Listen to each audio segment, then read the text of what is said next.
Zinema aretoetan aldiz, Zine Euskadiren eskutik Dragoi Jagolea. Pelikula euskaraz bikoiztua, familian ikusteko paregabea, garai ilunak dira Txina imperialean. Aintzinak gizakien lagun eta aliatu jakintsuak ziren dragoiak urteetan zehar jazagarriak eta ziegetan giltzapetuak izan dira. Mendiko gotorleku urrun batean, neskato batek azken dragoiari ihes egiten laguntzen dio, eta batera altxorrik preziatuena berreskuratzeko misio zoragarri batean abiatuko dira. Gainerako edukiak aldiz, Roadhouse pelikula, Prime Videon, Jake Gyllenhaal protagonista duena, eta 80ko hamarkadako kultuzko film klasikoaren berrikuspena dena. Netflixen Malko fabrikatzailea pelikula italiarra, umezurtegi batean haurtzaro zail bat elkarrekin igaro ondoren Nika eta Rigel elkarrekin adoptatuko dituzte, baina konturatuko dira ustekabeko sentimendu geldiezin batek lotzen dituela. Eta Italiatik mugitu gabe, primeran plataforman pieza paregabeak telesaia. Artisau tailer batean, 5 gaztek errehabilitazio sozialeko programa batean parte hartzen dute, irakasle nahiko erretxin batekin. Irakasleak han ez egotea nahiko luke. Emozionalki oso zauritua baitago bere semeak bere buruaz beste egin zuenetik.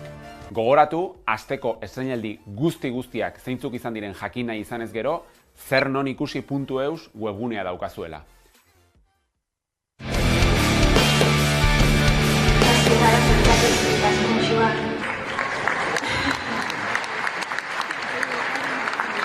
Y también me gustaría poder decir que en Euskal Herria no se puede vivir libremente y plenamente en euskera, que en el sur de Euskal Herria sí se puede vivir plenamente y completamente en castellano, y en el norte de Euskal Herria se puede vivir plenamente y completamente en francés, pero en ninguno de los dos lados se puede vivir plenamente en euskera.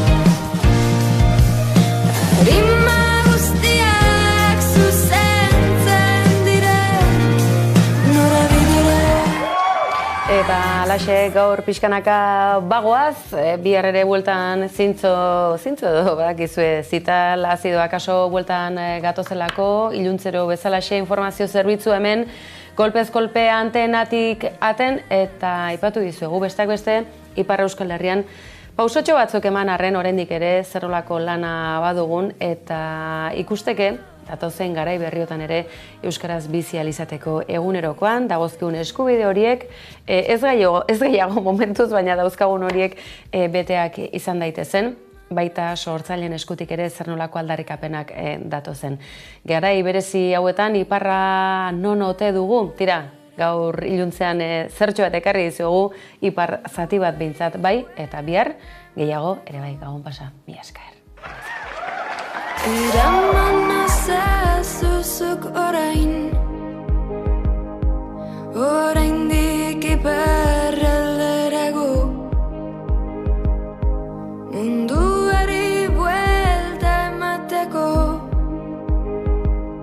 sekula iparra galdu barik, oh, beto.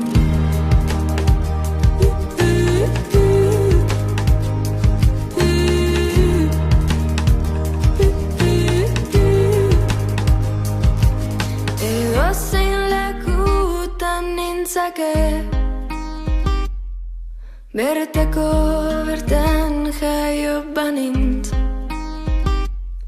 ta ikusi nahi ditut guztiak, sentitzeko nire bertsioan hitz. Zatoz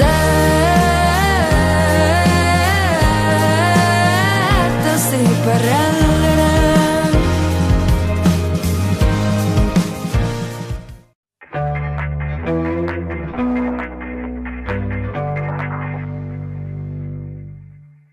Hirurehun mila pertsonak erabiltzen dute metroa egunero. Bizkaibusen, 328 autobusek konektatzen dute Bizkaia egunero. Gaur lanean ari gara, etorkizunean hobeto mugizaitezen. Getxo eta Bilbo itsasadarretik lotzeko bulebarrarekin eta Zornotza eta Durango arteko bidegorriarekin. Itsasadarraren azpiko tunelarekin, metroaren luzapenarekin. Bizkaiko Foru Aldundia.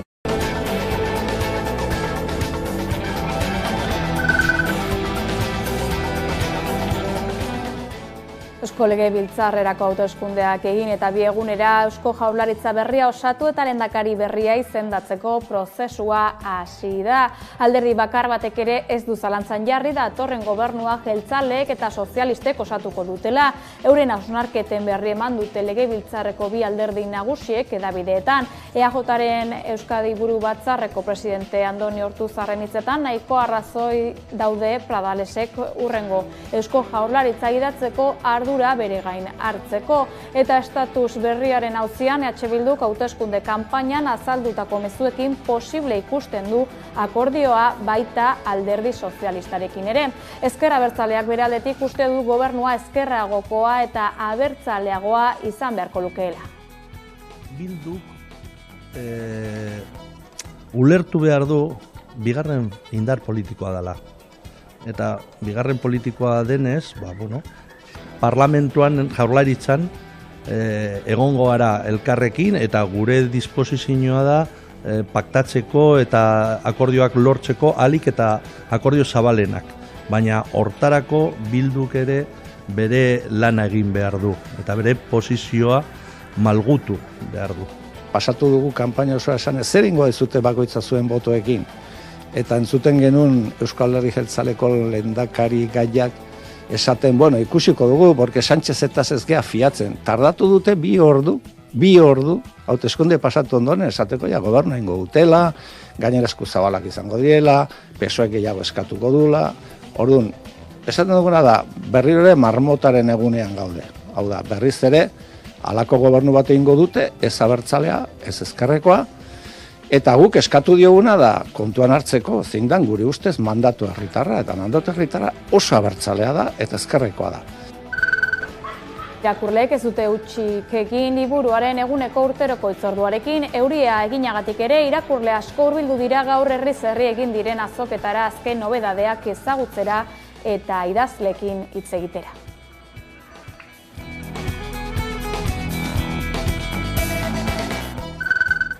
Gabon, efemeridei dagokionez, gaurko egunez, 1979an Zelanda Berriko Blair Pitch irakasle sozialista hil zuen poliziaren patrulla bereziak Ingalaterran faxismoen aurkako manifestazio batean.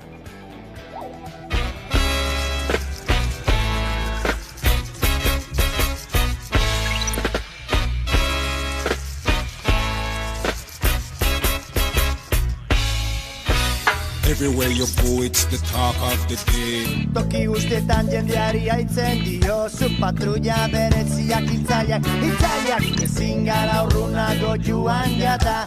Eizpigiak hiltzaileak ezin gara urrunago joan jata. Haiek bipitz maizua izuten eta ikusi nahi gaituzte odoluztuta. Bipitz gizon arrunka zen, bizitzeko bide xumea duzuen. Baina fasistek kolpatu zuten, bere bizitzak aldekin arte. Toki guztietan jendeak berdin dio, toki guztietan jendeari aitzen dio. Zu patrulla bereziak hiltzaileak ezin gara urrunago joan jada. Eizpigiak hiltzaileak ezin gara urrunago joan jada. Haiek bipitz maizua hiltzuten eta ikusi nahi gaituzte odoluztuta. Bipitz ezen Inglisman. Badugu beste efemeride bat ere, gaurko egunez duela 97 urte Eibar bombardatu zuten abiazio frankistak.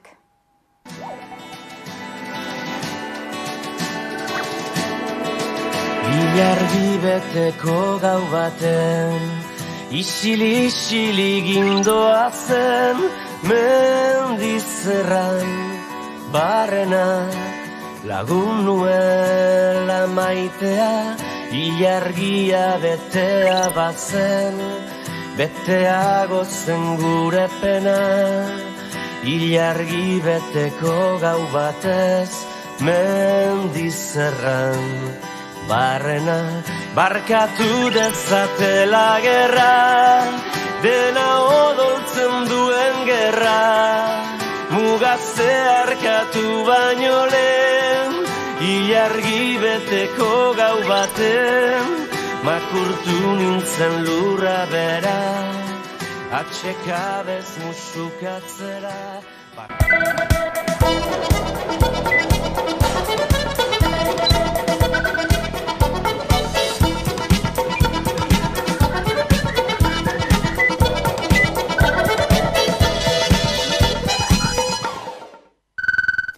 Ongi etorri gaueko albistegira, aldaketa hitza sarri atera da Eusko Legebiltzarrerako bozen kanpainan, ura baina ez da Jaurlaritzaren egituran gertatuko. EAJ eta PSE prest azaldu baitira berriro koalizio gobernua osatzeko, euren esanetan logikoena eta normalena litzateke.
Pozik, irribarretsu eta lasai dago EH Bildu Eusko Legebiltzarrerako hauteskundeen emaitzekin. Hala adierazi du Arnaldo Otegi koordinatzaile nagusiak. 100.000 boto eta 6 eserleku gehiago lortuta, EH Bilduren mahai politikoa bildu da eta aldaketa heldu dela esan du Otegik. Aldaketa hemen dago. Eta hori da lehenik eta behin esan behar duguna. Gure ustez, aspaldi esaten ari gara, badela estrukturala den tendentzia bat, ez 3 probintzietan, Euskal Herri osoan, eta tendentzia hori konsolidatu baino biderkatu eginda atzoko emaitzekin. Osatzear dagoen legebiltzar berriaren argazkia egin du EH Bilduren koordinatzaile nagusiak. Parlamentu horretan, 75-etik 55 uste dugu Euskal Herria nazio badela eta erabakitze eskubidea duela. 55. Eta beraz, parlamentu hori abertzalea da erabatekoa, soberanista da erabatekoa. Urrengo Eusko Jaurlaritzan herriaren nahia islatuta egotea nahi du eta bere ustez jendeak gobernantza eredua aldadadin nahi du. Euskal Herria Bildu ziurtatu dezake jaso dituen bozka guzti horiek erabiliko dituela 3 probintzietan, politika abertzaleagoak, soberanistagoak eta ezkerregoak egiten. Herritarrek politika abertzaleagoak, subiranistagoak eta ezkertiarragoak nahi dituztela esan du eta gobernantza eredu berri bati ateak ireki behar zaizkiola. PNVek ulertu beharko luke badagola ezkerrera gehiengo bat uste duena beraiek planteatzen dituzten politika ekonomiko eta sozialak baino ezkerrerago jun behar dela, eta PSek ulertu beharko luke behingoan, parlamentu horretan, eguneko 70% abertzalea dela eta soberanista dela. Eta hori da errespetatzea jendea bozkatzen dura. Eta uste dut horrek ahalbidatu dezakela amankomunean eraiki daiteken espazio kolaboratibo bat. EH Bilduk oraindik ez du jaso EAJaren dei formalik, baina Otegik esan duenez, Peio Otxandianok eta Otegik berak hitz egin dute Imanol Pradalesekin.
Iñigo Urkullu Eusko Jaurlaritzako lehendakariak kontseilariei eskatu die egindako lanen eta egiteko daudenen ebaluazioa egin dezatela legatua ordenatzeko. Bingen Zupiria eledunak eman du horren berri Jaurlaritzako kontseilarien egindako gobernu bileraren osteko agerraldian.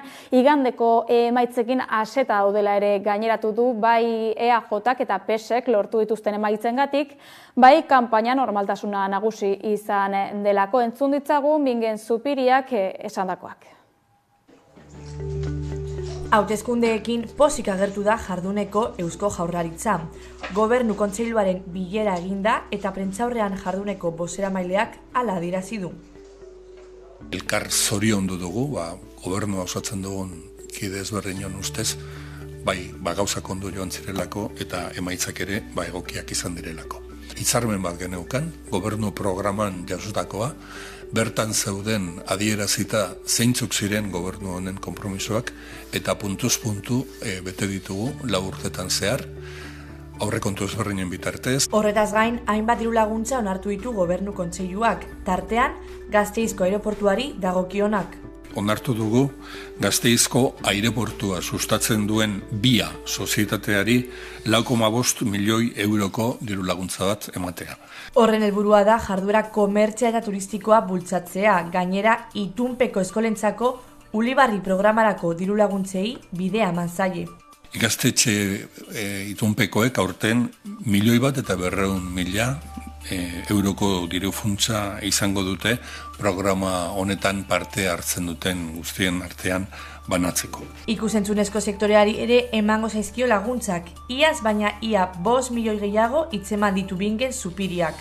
Eta deialdi honen helburua da finantziazioan laguntzera Euskadin egiten diren pelikula luzei, film laburrei eta serie dokumentalei. Azkenik, hurrengo urteko egutegia onartu da eta releboa prestatzen hasteko eskatu die Urkullu lehendakariak sailburuei.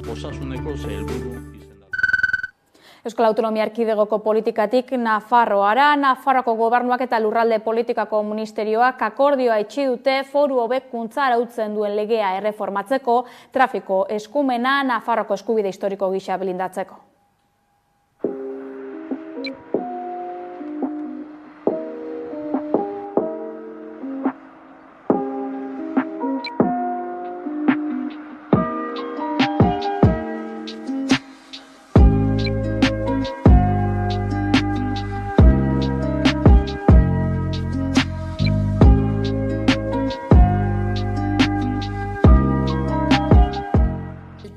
Modifica el artículo 49 de la LORAFNA, explicitando que, además de las facultades y competencias que viene ostentando, corresponden a Navarra, y leo textualmente, la competencia para la ejecución de la legislación del Estado, así como las funciones de vigilancia y control del tráfico. Además, en el artículo 51 se añade un nuevo punto que especifica que será la Policía Foral quien ejerza esta competencia.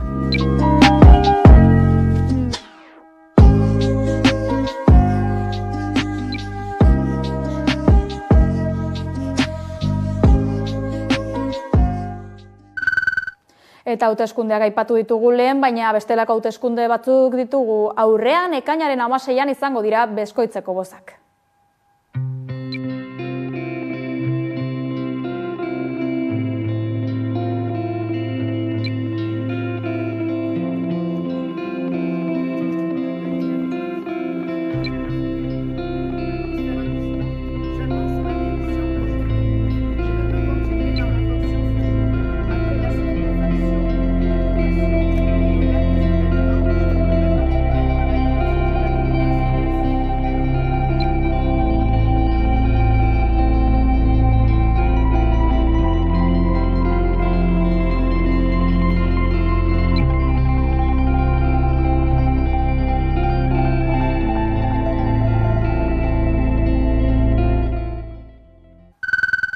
Apirilaren 25ean, Parisko Dei auzitegira gertu beharko du Egoitzurrutiko etxeak 2005ean etak erabili zuen etxebizitza bat alokatzeagatik Frantziako Bitxi herrian. Etako kide izatea leporatzen diote auzipetze aginduan, naiz eta 2021ko azaroan Parisko zigor auzitegiak ebatzi zuen ezin zela frogatu urte horietan Urrutiko etxea etako kidea izan zenik.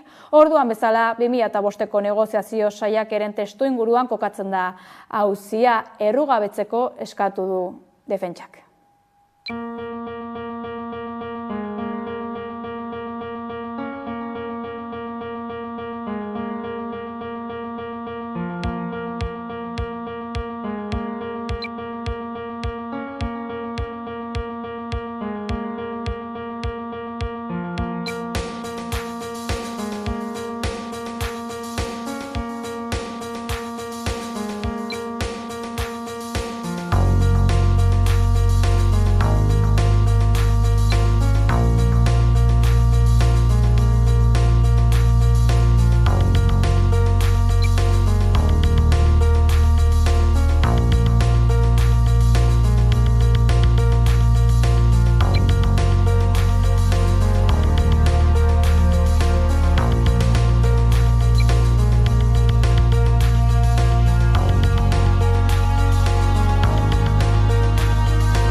Euskararen aldeko borrokan ona albistea, brebetaren azterketak Euskara hutsean egingo dira aurten.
Osasun zerbitzu publikoaren euskalduntzea oso mugatua dela salatu du LAB sindikatuak eta Osakidetzako zuzendaritzari leporatu dio horren erantzule izatea.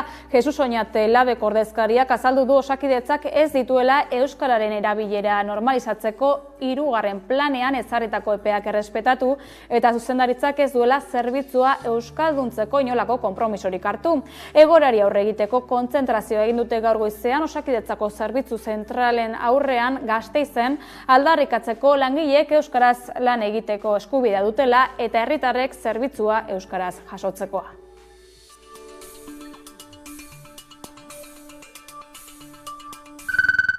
Otsoa ez da edozein animalia, gizartaren iruditerrian oso txertatuta dago. Txiki-txikitatik jasotzen da otsoaren berri, ipuin eta istorioen bidez, umei arriskuen berri emateko. Otsoan gorpuzten da simbolikoki gaizkia ikur bihurtu da. Etengabe erabilia eta aipatua izan dare ordea oso gutxi ezagutzen da, eta ari buruzko erabakiek iskanbila sortzen dute. Otso albiste da gaur bozkatu baita otsoaren babesa gutxitu eta lehengo egoerara itzultzen legezko proposamenaren tramitatzea. Bizkaian eta Araban dozena bat otso baino ez daude iragan urriko azken datuen arabera. Gipuzkoan eta Nafarroan ez dago bakar bat ere. Iberiar penintsulako eta oro har Europako otsoen egoera dela eta Europako otso espezie babestutzat hartzen du. Testu inguru horretan gaur bozkatuko da Madrileko Kongresuan otsoaren babesa gutxitu eta lehengo egoerara bueltatzeko legezko proposamena tramitatzea. Nekazari eta abeltzainen 9 sindikatuk tartean Hego Euskal Herriko Enbak eta UAGnek ordezkari politikoi eskatu diete proposamen hau babesteko. Izan ere sindikatuok diote otsoek mendian dituzten ardi eta aberen aurka egiten dutela, eta ondorioz ugaltzen denean eizaren bitartez kontrolatzeko ahalmena eskatzen dute. Duela 3 urte lege aldatu aurretik Duero ibaitigorako erkidegoetan ministerioak baimentzen zuen moduan. Baina hainbat ekologista ez daude ados lege horrekin, otsoak ekosistemaren urekarako duen garrantzia aintzat hartuta, eta babes maila handiari eutsi behar zaiola diote.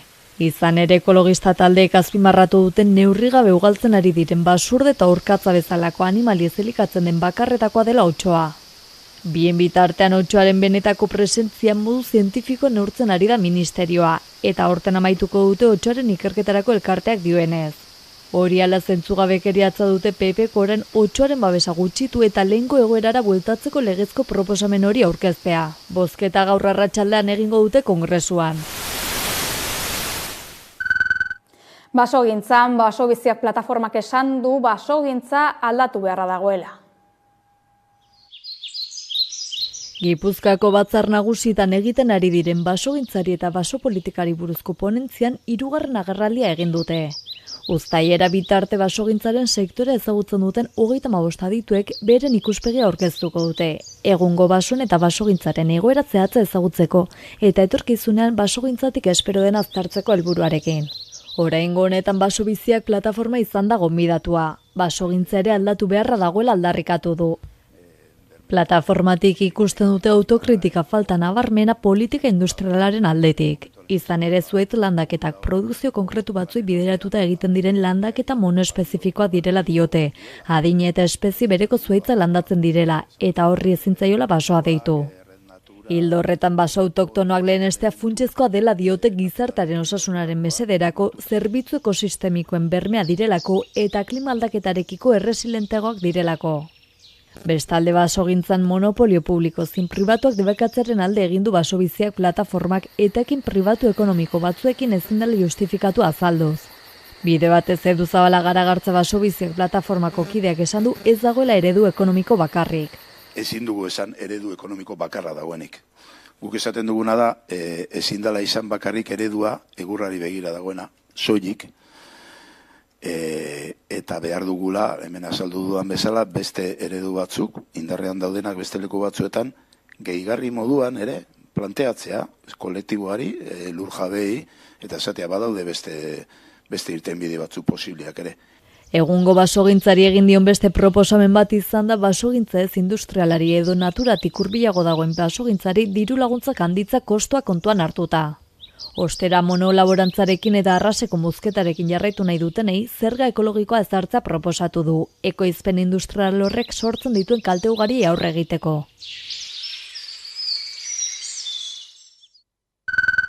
Ingurumen gaietan gabiltzala, Araban La Minoria proiektuaren inguruan badugu berririk, entzun.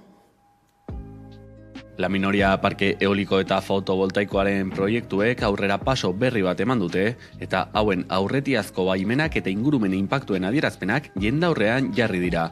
Arraia Maeztu, Iruraiz Gauna eta Don Emiliagako udalerrietan aurreikusitako proiektuak dira hauek. Energiaren Euskal Erakundeak eta Iberdrolak osatutako Aixeindar konpainiak sustatutako parkeak dira eta biak batuta 60 milioi euro inguruko kostua izango dute. 3 udalerri horietako lurraldeetan eragina izango du parke eolikoaren proiektuak.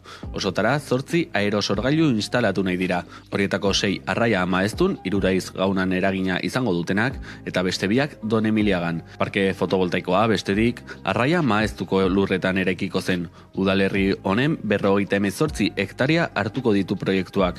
Bertan 62.000 eguzke panel inguru instalatuz. Bi parke hauek ebakuaziok zangak partekatuko dituzte eta administrazio bidea elkarrekin burutzen ari dira.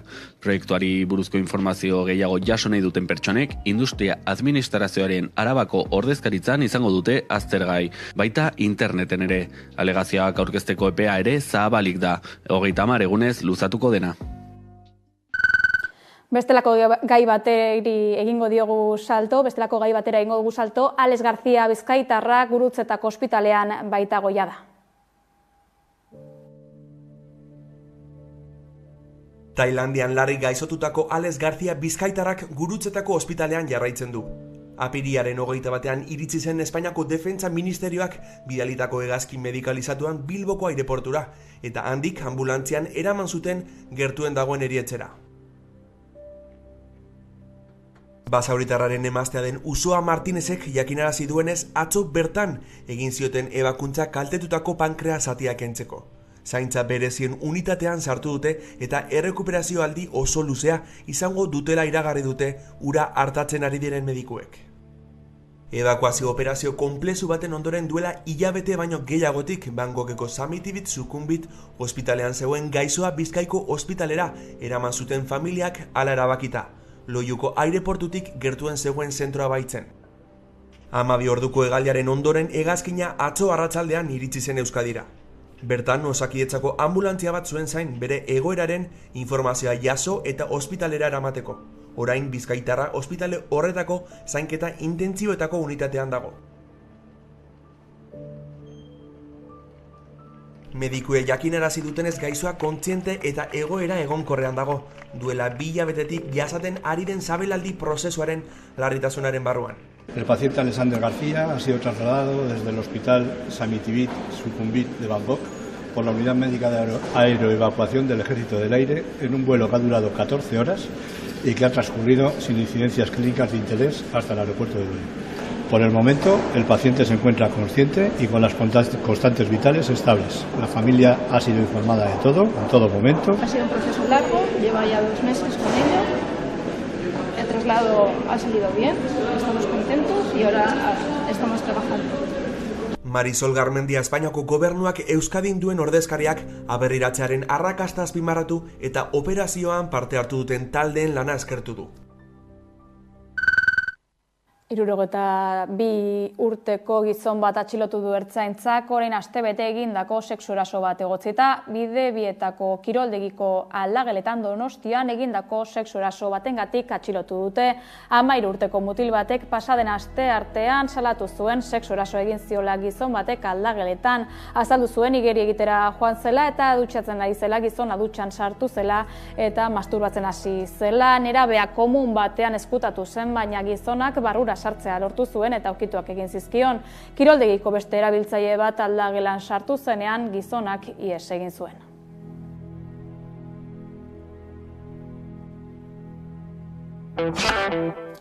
Ekonomiara egingo dugu orain salto, makinak geratu egin dituzte Mercedes-Benzek Gasteizen duen fabrikan.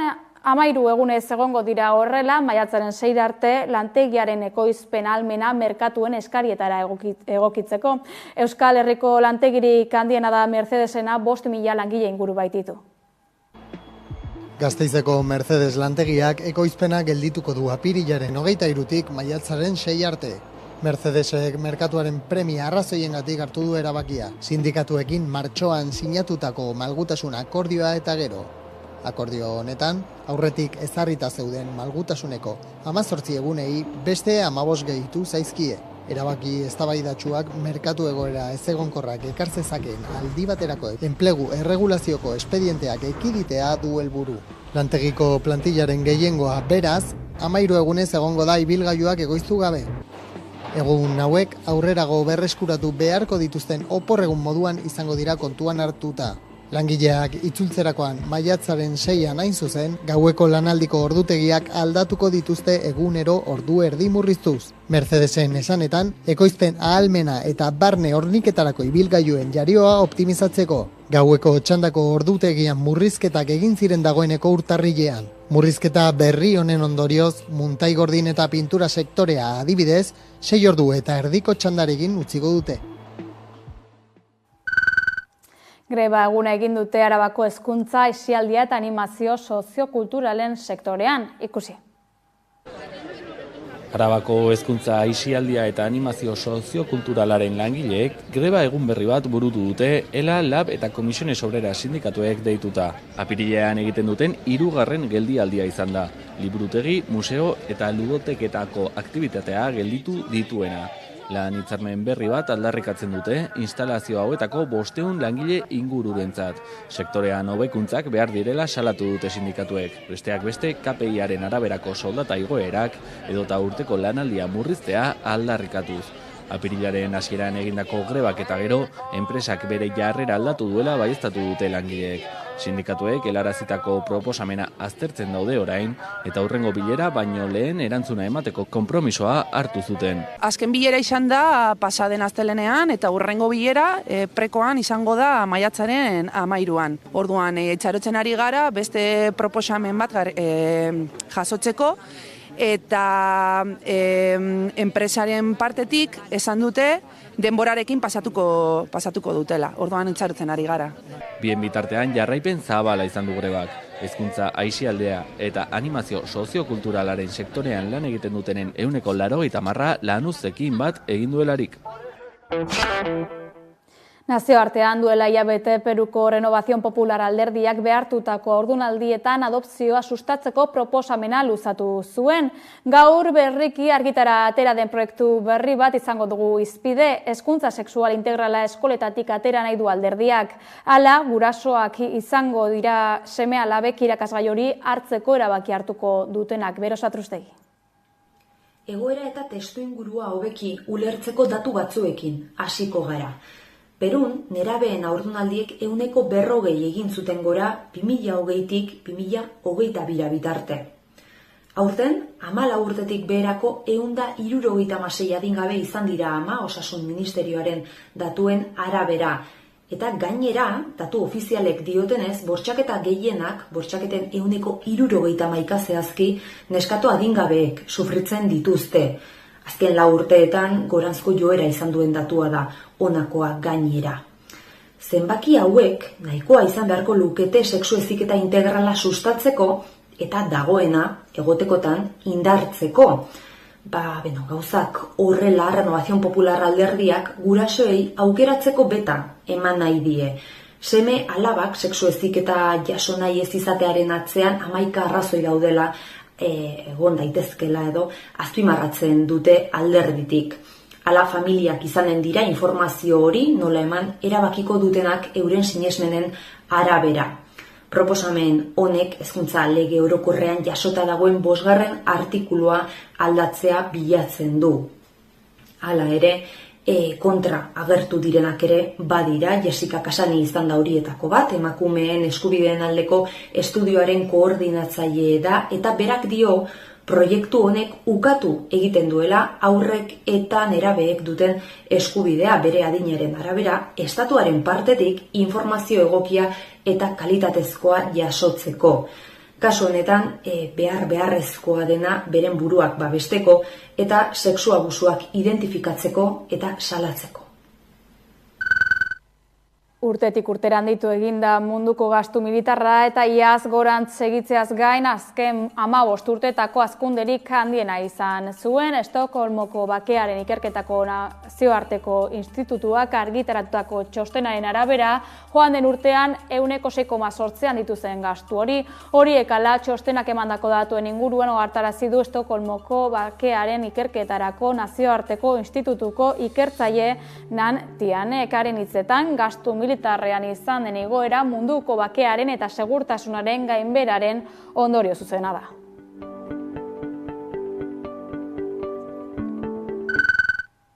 Gazako zerrendako gerrak 200 eguneko erasoaldia bete berritan, Nazio Batuen Erakundeko giza eskubideen bulegoak astearte honetan adierazi duenez, Gazako 2 ospitaletan hobi komunak aurkitu dituzte Israelgo armadako operazio latzak garatu zituen tokietan. Horrek kezka piztu du gerra krimenak izan daitezkelakoan. Orain arte 283 gorpu berreskuratu dituzte Nasser ospitalean bakarrik eta Al-Shifa ospitalean berriz 30.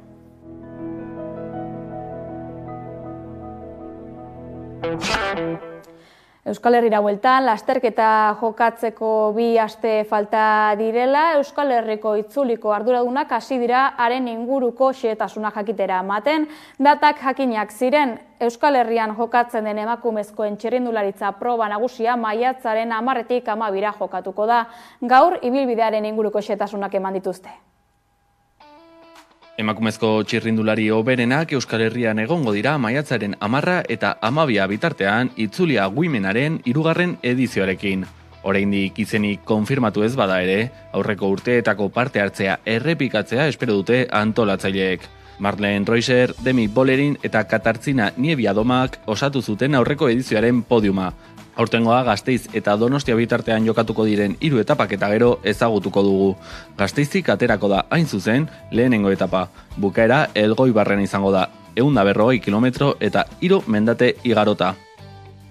Lehengoko portue da Oleta, hirugarren kategorizakue. Gero, Alto de Azkarate, bigarren kategorizakue deku, eta hirugarren portue deku Alto de Itziarbe bai, hirugarren kategorizakue, eta hor 20 kilometro metara dekuz. Basaurin hasi eta bukatuko da bigarren etapa, txirrindulariei hanketako mina sortuko dien ibilbide goraberatsuarekin. 10 kilometro metara deku subidatxo baten moduen Zaratamora. Eta hortik bajatzen ga, eta galdakanora, eta galdakanotik metara kilometro 2 holan dauz.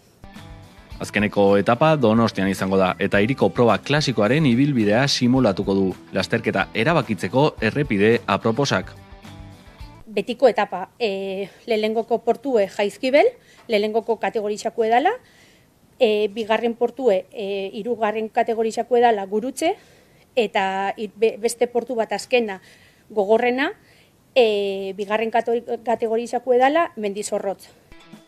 Itzulia Women lasterketak 120 txirrindulari ekarriko ditu Euskal Herrira maiatzaren 10 eta 12 bitartean. Ze berri gehiago dugu kiroletan, Jon Hernandez? Kaixo, zer moduz, kirolari dagokionez futbola eta ligarekin hasi behar dugu. Izugarrizko garaipena lortu zuena Alavesek Atletico Madrilen aurka Mendizorrotzan 2 eta 0. Lehen minutuak nahasiak izan ziren, eta nahasmen hori Alavesek baliatu zuen 15. minutuan gola sartzeko. Benabidesek jarri zuen 1-0 markagailuan, area kanpotik jortik eta ona eginez, eta Oblak atezaina gaindituta. Lehen zatiko luzapenean epaiak penaltia adierazi zuen Alavesen alde, Azpilikuetak baloia eskuarekin jo zuelako area barruan, baina azkenean erabakia aldatu zuen jokaldia bar sisteman ikusi ostean. Atsedenaldia eta gero Madrilgo taldea erasokorragoa zela iratu zen. Dena den, Alaves sendo ibili zen defentsako lanean eta ondo eutsi zien aurkariaren erasoko jokaldiei. Gainera, kontraerasoan min egiteko aukerak izan zituen Luis García Plazak zuzendatutako taldeak, baina azken pasean asmatzea falta izan zitzaion. Azken minutuan atzean sartuta eman zituen Alavesek, baina gehiegi sufritu gabe defentsako lan onari esker. Luzapenean Arabako taldeak bigarren gola sartu zuen, kontraerasoko jokaldi bikaina hobeto amaitu zuen Luis Riojak, gol ikusgarria eginez 2 eta hutsekoa markagailuan. Bestalde, Errealak ezin izan zuen garaipena lortu Getaferen aurka 1 eta 1. Talde txuri-urdinak ondo ekin zion neurketari, eta gola sartu zuen 13. minutuan Barrenetxeak Soria atezaina gainditu zuen. Bekerren erdiraketa errematatu eta baloia aurkariaren atean sartuta. Lehen gola sartu ostean Realak kontragolpean izan zuen neurketa. Hala ere, 30. minutuan Madrilgo taldeak lehia berdindu zuen Oskarren golari esker. Holan bukatu zen norgehiagoka, bana eta Erreala 6. postura eusten du Betis eta Valentziaren aurkako lehian. Atletikek berdinketa lortu zuen Granadaren aurka Samamesen, ostiralan jokatutako partidan. Guruzeta zurigorrien gola egin zuen, baina Iñaki Williams bere atean sartu zuen gola hasi bezain laster, zoritxarreko jokaldi batean. Azkenik, Osasuna porrota bat jaso zuen Madrilen, Rayo Vallecanoren aurka. Aurretik jarri zen markagailuan Moi Gomezen golari esker, baina bigarren zatian Txabarrik eta Isi Palazonek buelta eman zuen markagailuari. Bigarren mailan Eibarrek mendean hartu zuen Alkorkon, 2 eta 0 Ipuruan, eta lehen mailara zuzenean igotzeko postuan segitzen du. Armagien golak Bautistak eta Korpasek sartu zituzten. Alkorkonek 1 gutxiagorekin jokatu zuen bigarren zatian, eta garaipen honi esker Eibarrek bigarren tokian jarraitzen du Hypermotion ligako sailkapenean. Amorebietak berriz Lezaman galdu zuen Valladoliden aurka larun batean. Garreta ikusi zuen txartel gorria baldintzatu zuen partidua. Azkenean, Zornotxakoak 1 eta 3 galdu zuten eta jaitsiera postuetan jarraitzen dute. Asteburuko berri garrantzitsuenetariko bat izan eman da gure Garbine Muguruzaren iragarpenarekin. 2023tik ez zuen jokatzen, baina larunbat honetan bere kirol ibilbidea amaitutzat eman du.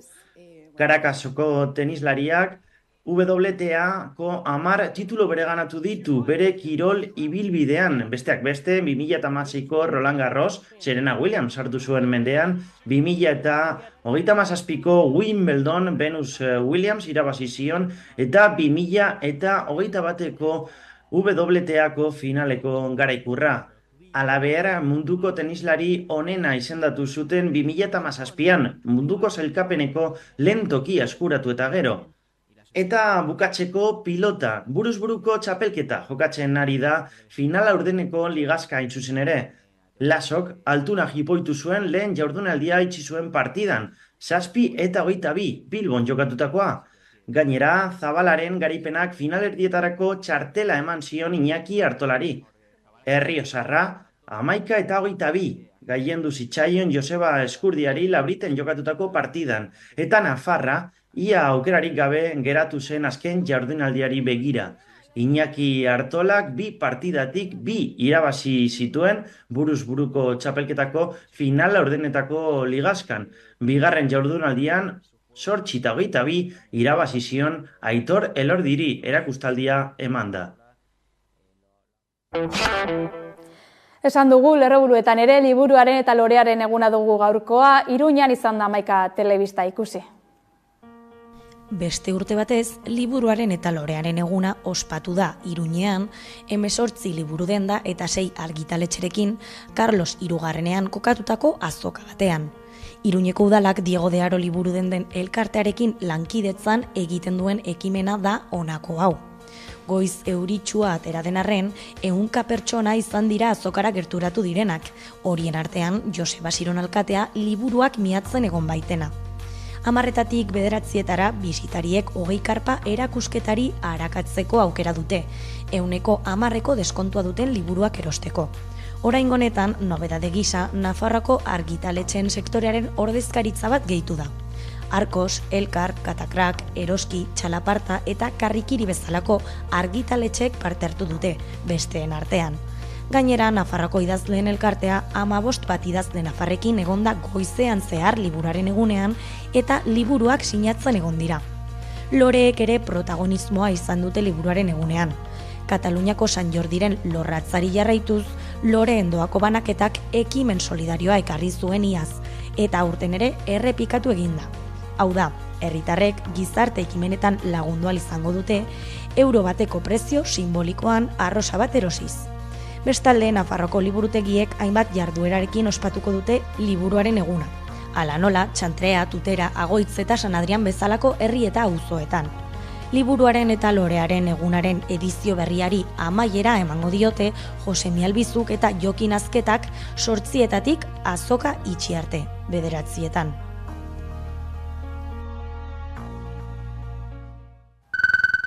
Musika, dantza, keinuak, kilikiak, zezenak eta San Fermin santua, urtero lez teknika desberdinak erabiliz San Ferminen simboloak biltzen dituzten afixak aurkezteko epea zabaldu dute. Maiatzaren 6an amaituko da 2024ko San Ferminak iragartzeko kartela aukeratzeko bozketa epaimai tekniko batek hautatutako 10 lan finalistak publiko egin ondoren.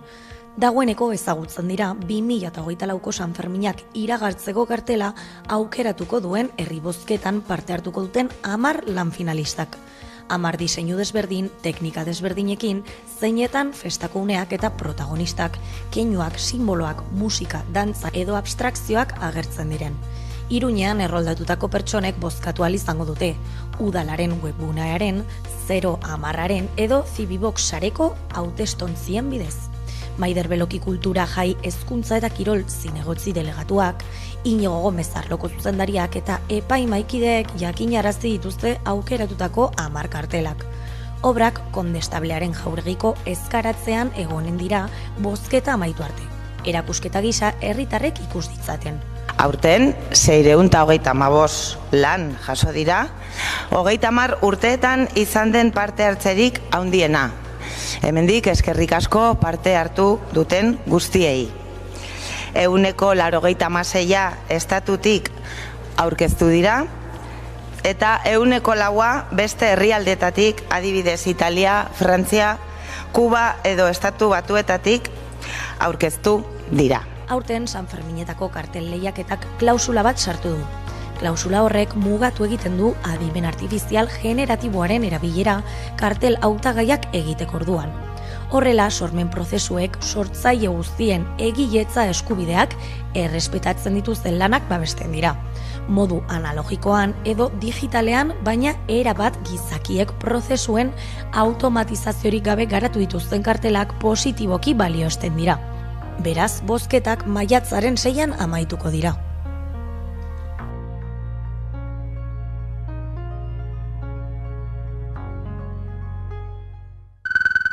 Amairu urte zoltza handi batera igo gabe pasa ostean Fermin Muguruzak 40 urteko musika ibilbidea ospatuko du abenduaren 20an Bilboko Miribilan. Sarrerak astearte honetan apirilak 23 jarri dira. Salgai artistak bera jakinarazi duenez une jakin batean aldi berean 70.000 eskaera izan dituzte eta hori izan da joera nagusia goiz osoan. Egoera kontuan izan da gainera bigarren kontzertu bat ere egongo dela jakinarazi du. Aizue, gauza bat, geure da garaipena. Hemen gaude oraindikan eta aukera dugu hau egiteko. Eta jendea sostengua ematen digu. Hau gertatu zenean, nire esaten dizute, justo, Valentziakoa, eta gero, Itziar Ituño, eta berriz ere gurra, eta joan nintzen Palestinaren aldeko manifestazioa, kulturgileok konbokatu genuena, eta ez dakizu zen jende horre, haupa Fermin, eutxi. Eta hori oso garrantzitsua da nire, jakitea, garrantzitsua dela baita ere jendarentzako ez etxitzea. Eta esatea, beira, ezin dut gehiago, ez? Ez eta zenbait momentutan, dudarik gabe, akituta zentitzen zara. Baina, garrantzi hori esatea, beira, baik ez bat, hemen nago. Eta gainera, kontzertu batean, ospatuko du. Hau da gure garaipena.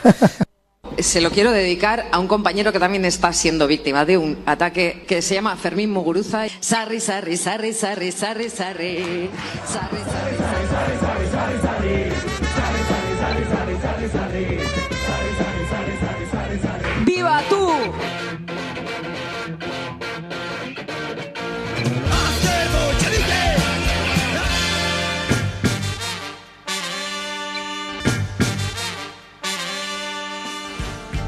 Para nuestro único periódico en euskera y para su director, Marcelo Tamendi, que está aquí con nosotros.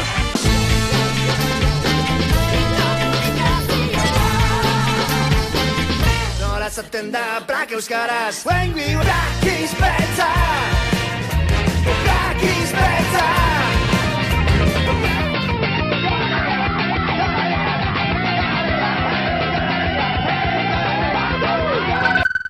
Gasteiz antzokiaren arira udaleko euskara batzordean egineko agerraldian antzokiak aurrera egingo duela ziurtatu du Marian Anklares euskara zinegotziak. Ez du argitu ordea Lazarraga Kultur Elkartearekin izango ote den hori, eraikina itxita egotearen ondorioz sortutako zorrak itota utzi baitu elkartea.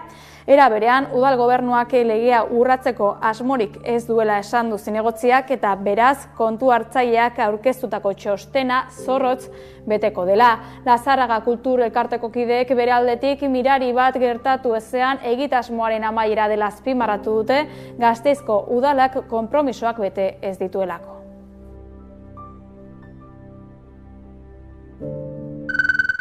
San Telmo Museoak Euskal Artearen aretoa berritu du 100 urte modernoa eta edo garaikidea.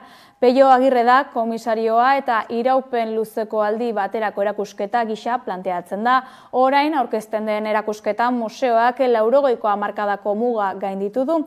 Hala, sorkuntza garaikideari lekua egin zaio eta bere aretoetan Euskal Artearen panoraman une honetan lanean ari diren artisten piezak ikus daitezke.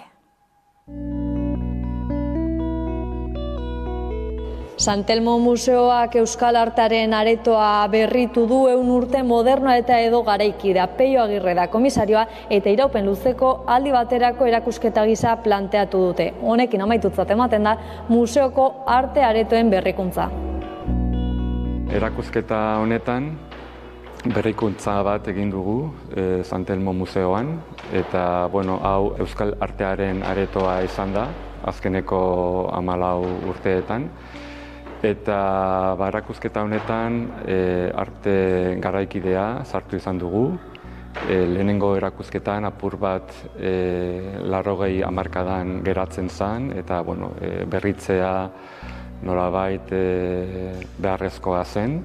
Orokorrean euskal artean izan diren belaunaldiak eta mugimenduak aurkezten dira erakusketa honetan. Azkeneko 100 urtean, hau da 20 hamarkadetatik hasita, gaur egunera arte ezta. Orduan erakusketan medio desberdinak daude, dago pintura, eskultura, grabatua, marrazketa, bideoa, eta medio guzti hauek elkarrizketa batean daude, eta baita ere belaunaldi desberdinetako artisten artean elkarrizketak daude. Adibidez, hemen atzekaldean ikusten ditugun bi artisten artean dago elkarrizketa bat.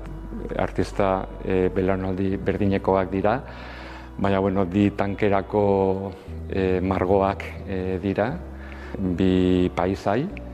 Adibidez, ezkerrean Jose Grazenea, Hondarribiko pintorearen Pasaia portuaren margo hau da retratu edo paisai industriala, baina tankera edo ikutu kubista batekin.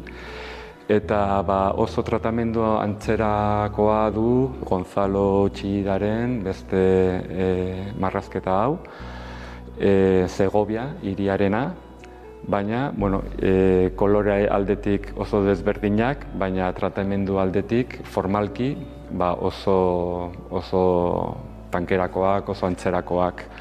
Bien artean holako konexioa azpimarratu izan nahi dut.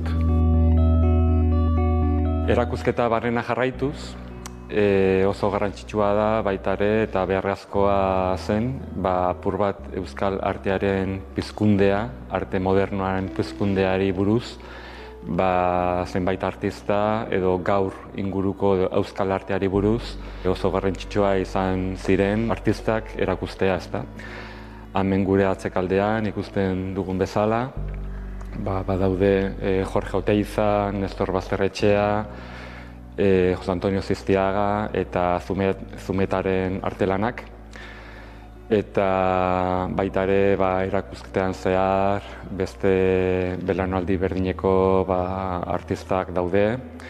Euskal artean oso ezagunak direnak, Eduardo Txillida, Amable Arias, Remigio Mendiburu eta Rafael Ruiz Balerdi. Erakusketa aretoaren erdikaldea edo zentroa dira artista hauek eta belaunaldi hauek. Baita ere, erakusketan zehar emakumearen presentzia edo emakume sortzaileen presentzia garrantzitsua da, eta baita ere saiatu naiz feminismo diskurtsoak eta emakumeen artelanak erakustea, eta adibidez nire atzekaldean dauden 3 artistak oso garrantzitsua dira. Adibidez Marta Cardenasen autorretratu politau, bere estudioan, baina burugabe, zentzu oso politiko eta konkretua duen artelan bat, baina baita ere oso garrantzitsua izan diren beste artista batzuk, Esther Ferrerren adibidez, edo Rosa Valverderen Kutsatxo txikia. Denok badakigu Euskal artean eskulturak izan duen pixua, Oteizatik hasita, eta tradizio hura gaur egungo belaunalditan eta oso nabarmena da, ezta. Badaude eskultore oparoak, badaude eskultore erakusketan zehar, zenbait eskultore, baina azpimarratu nahiko nuke June Cresporen lan hau, momentu honetan Guggenheim Museoan duen erakusketa handi bat du, eta artista honen eskultura hau izan da nahiko inkorporazio berri bat San Telmoko funtsetara, eta interesatzen zait hau azpimarratzea, eskultura hau, June Cresporen eskultura hau.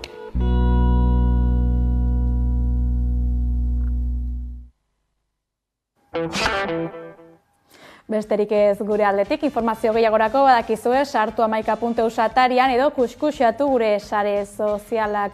Urrun abestiarekin, Fermin Muguruzaren Urrun abestiarekin utziko zaituztegu, ongi izan eta bihar arte. Sentikortasunik ez sortasunean lakata, denatako urrun unire txekatetikat.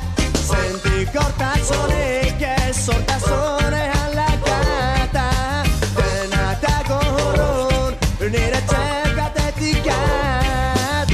Hodezagun apendua, 88. urtean, estatu batuek berriz bombardatu dutela Irak, eta Tuluzen poliziak hilduela magrebiar bat, eta Madrilen fasistek Aitor Zabaleta euskalduna denak agorron nire txekatetikat.